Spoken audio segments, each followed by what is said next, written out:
જી જગદીશભાઈ, બીજો પ્રશ્ન એ છે કે જ્યારે ઈરાન અને ઇઝરાયલનું યુદ્ધ ચાલી રહ્યું હતું તે સમય દરમિયાન અન્ય દેશો દ્વારા જણાવવામાં આવ્યું કે ખરેખર આ યુદ્ધ બંધ થવું જોઈએ, પરંતુ ભારત તરફથી કોઈ સ્ટેટમેન્ટ નહોતું કે જ્યારે ઈરાનના સુપ્રીમ લીડર જ્યારે મૃત્યુ પામ્યા તે સમય દરમિયાન પણ ભારત દ્વારા કોઈ એવી શ્રદ્ધાંજલિ નહોતી આપવામાં આવી. એટલે એ પણ પ્રશ્ન ઉઠી રહ્યો છે કે ભારતે કોઈ પ્રતિક્રિયા કેમ ના આપી. જુઓ, ડિપ્લોમેટિક લોકો જે ભાષામાં વાત કરતા હોય એ અને મુબારક, પણ આપણી જનતા સરળ ભાષામાં સમજી શકે એટલે કહું છું, ભારતે ઇઝરાયલનો પક્ષ લીધો, ઈરાનનો નહીં. શું કામ? અને એ સારું થયું.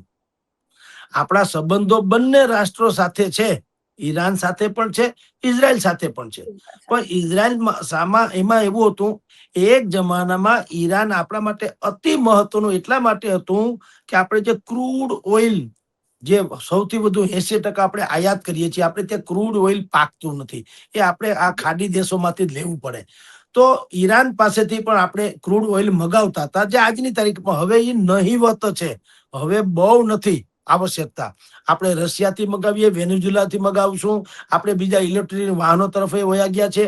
એટલે હવે આપણે ઈરાન ઉપર એટલા મોટા નિર્ભર નથી જેટલા અગાઉ હતા. બલકે ઈરાન આપણા ઉપર વધુ પડતું નિર્ભર છે એમ કહેવામાં જરાય અતિશયોક્તિ નથી. આપણે એટલે કે ભારત ઈરાનને શું શું મોકલીએ છીએ? જુઓ, બાસમતી ચોખા, ચા, ખાંડ એટલે કે સાકર, પછી તાજા ફળ, દવા, કેટલાક ઉપકરણો, આ બધું ભારત છે એ ઈરાનને મોકલે છે. ઈરાન તરફથી આપણને શું મળતું હતું અત્યાર સુધીમાં? પિસ્તા અને જેને ડ્રાય ફ્રૂટ્સ કહેવાય છે, ખજૂર ને પિસ્તા ને કીવી ને આવું તેવું. પણ જે ખરેખર ભારતને વધુ ઉપયોગી અને મહત્વ હોય તો ઈરાન કરતા ઇઝરાયલ છે. 1971 અને 1999 આ બે જે યુદ્ધો પાકિસ્તાન અને ચીન વગેરે સામે આપણે જે કર્યા, એ સમયે, યુદ્ધના સમયે ગોલા બારૂદ, હથિયારો, ટેકનોલોજી અને ખુફિયા જાણકારી અગર ભારતને કોઈએ આપી હોય તો એ ઇઝરાયલે આપી છે. ઇઝરાયલની ડિફેન્સ સિસ્ટમ આજની તારીખે વિશ્વની સૌથી શ્રેષ્ઠ ડિફેન્સ સિસ્ટમોમાંની એક ગણાય છે. અને આપણે ઇઝરાયલ અરે વાટકી વ્યવહાર છે એમ કહો તો હાલે આપણી ભાષામાં.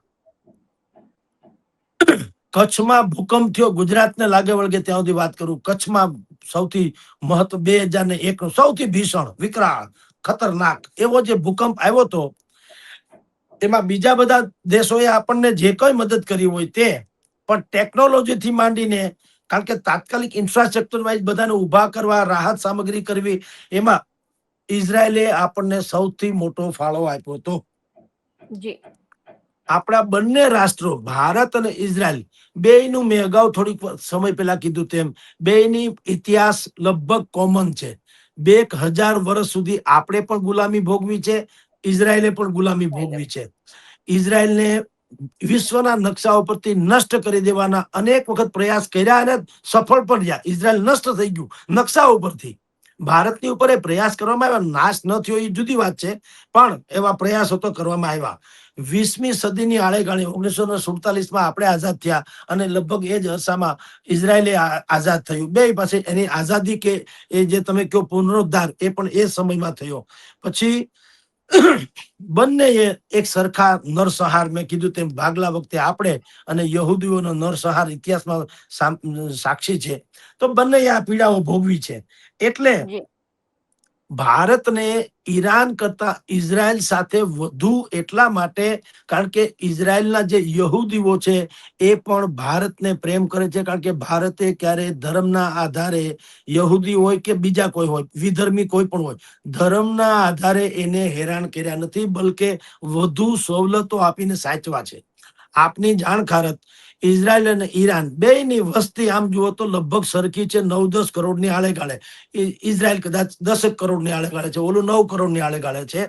પણ ઇઝરાયલમાં આપણા ભારતીયો પણ મોટા પાયે રહે છે અને તે પાછા ઇઝરાયલના લોકો પણ ભારતીયોને પ્રેમ કરે છે, કારણ કે ઇઝરાયલ થોડું ફોરવર્ડ નેશન છે, વિકસિત રાષ્ટ્ર થવા તરફ જઈ રહ્યું છે, ઈરાનની જેમ કટ્ટરવાદી નથી. અને અમેરિકા એમાં અત્યારે જે શાસન ડોનાલ્ડ ટ્રમ્પનું છે, એના શાસનથી માંડીને એની ઇકોનોમી એટલે અર્થતંત્ર, એ બે ઉપર અગર કોઈ બે વર્ગનું જો સૌથી વધુ પ્રભાવ હોય તો એ યહૂદીઓ અને ભારતીયો બે છે. એટલે ભારતે ઈરાનની ઇઝરાયલના યુદ્ધ વખતે આમ દરેકને એમ લાગે છે કે ઇઝરાયલ તરફી વધુ રહ્યા છે, ઈરાન તરફી ઓછા. તો એ દેખીતી રીતે છે, પણ એ સાચું છે અને સારું છે. ઈરાન ધારો કે કાલ સવારે બહુ મજબૂત રાષ્ટ્ર બને તો એમાં ભારતને બહુ રાહતનો શ્વાસ લેવા જેવું નથી. કારણ એવું છે, એ કટ્ટર મુસ્લિમ રાષ્ટ્ર છે, એટલે એને શિયાનો ધર્મ એટલે ધર્મ આધારિત શાસન કરવા માંગે છે, લોકતંત્ર નહીં. એક જમાનામાં ત્યાં તમારી જેમ બધા ખુલ્લે આમ દીકરીઓ પણ ફરી શકતી હતી. પછી ઈરાનમાં ખોમેનીનું શાસન આવ્યું 1970 ને આળેગાળે ઇસ્લામિક રાષ્ટ્રનું. તો એને શું કર્યું, આ બુરખાધારી વ્યવસ્થા કરી દીધી. કોઈ દીકરી આવી રીતે હરી ફરી શકે નહીં, સ્વતંત્રતા નહીં, સ્વતંત્રતા તો છોડો, પ્રતિબંધ પણ લગાવી સ્વતંત્રતા, દીધો. હા, એ પ્રકારે બધું કર્યું, જેનો વિરોધ થયો છે. એટલે ભારતને ઇઝરાયલ સાથે વધુ સંબંધો હોવાનું કારણ આપણે એની પાસેથી બિલકુલ સાચામાં સાચી વાત તો એ છે કે એની પાસે આપણે સુરક્ષાની બાબતે આપણે બહુ મોટી ટેકનોલોજી અને હથિયાર બંને મેળવીએ છીએ, જે અત્યારની જાગતિક સમસ્યાને જોતા સૌથી શ્રેષ્ઠ વાત છે. કારણ કે ઘઉં બાજરો તો તમે એક ટાઈમ જમો, એક ટાઈમ બીજું કઈ કરીને ચલાવી શકો. પછી ખજૂર ને પિસ્તા ની એવી વસ્તુ, એના વગર કઈ મરી ન જવાય. પણ જે સૌથી મોટી દહેશત છે, સર સલામત તો પગડિયા બોધ, પેલા તમારું અસ્તિત્વ તો ટકવું જોઈએ ને. અત્યારે જેટલો કટ્ટરવાદ આખા વિશ્વમાં પ્રાંગરી કે વકરી રહ્યો છે, એ કટ્ટરવાદની સામે ઝીંક ઝીલવા તમે કહો તો આપણી પાસે શ્રેષ્ઠમાં શ્રેષ્ઠ એવી ડિફેન્સ સિસ્ટમ, પડકારી શકાય એવી વ્યવસ્થા તો હોવી જોઈએ, જે આપણને ઇઝરાયલ પાસેથી પૂરી, આપણે રશિયા પછી ઇઝરાયલ બીજો દેશ છે જે આપણને આ બાબતમાં સૌથી વધુ મદદ કરી રહ્યો છે. એટલે ભારતે આમાં બિલકુલ આમ તમે જુઓ તો ખામોશી જેવું વર્તન દાખવું, અથવા તો બહુ કઈ ટીકા ટિપ્પણમાં ન ઉતર્યા. અને એનું કારણ એક જ છે કે આપણે ઈરાનને ગુમાવવા ભલે નથી માંગતા સીધી રીતે, પણ આપણે ઇઝરાયલને ઠપકો આપીને કોઈ હાસ્યમાં ધકેલવાની વાત નથી કરતા. ઇઝરાયલ આપણું ભયંકર હદે ઈરાન કરતા પણ વધુ ઉપયોગી કયો તો એવું અને હિતેચ્છુ કયો તો એવું રાષ્ટ્ર છે.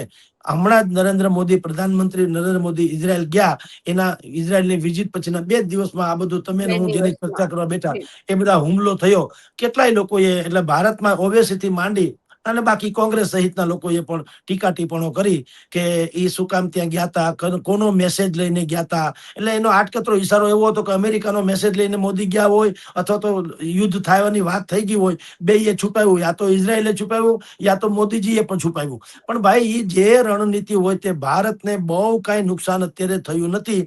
આપણે ઈરાનને માની લ્યો કે અત્યારે આપણે રાજદ્વારી સંબંધ તો છે, આપણે તો કઈ ના પાડી નથી. એના દેશમાં ઝઘડો થાય એમાં આપણે શું પ્રોબ્લેમ છે? આપણે ક્યાં સીધી રીતે ઇઝરાયલને ટેકો પણ આપ્યો છે? આપણે તટસ્થ વર્તા છીએ. આપણી વિદેશ નીતિ બુદ્ધિપૂર્વકની, ડિપ્લોમેટિક છે, અને શાંતિની અપીલો કરી છે, જે સામાન્ય રીતે બધા વૈશ્વિક તખ્તા ઉપર આમ જ થતું હોય છે. ભાઈ તમે શાંતિ વડીલો જેમ કહેતા હોય ને, ભાઈ ઝઘડોમાં એમ.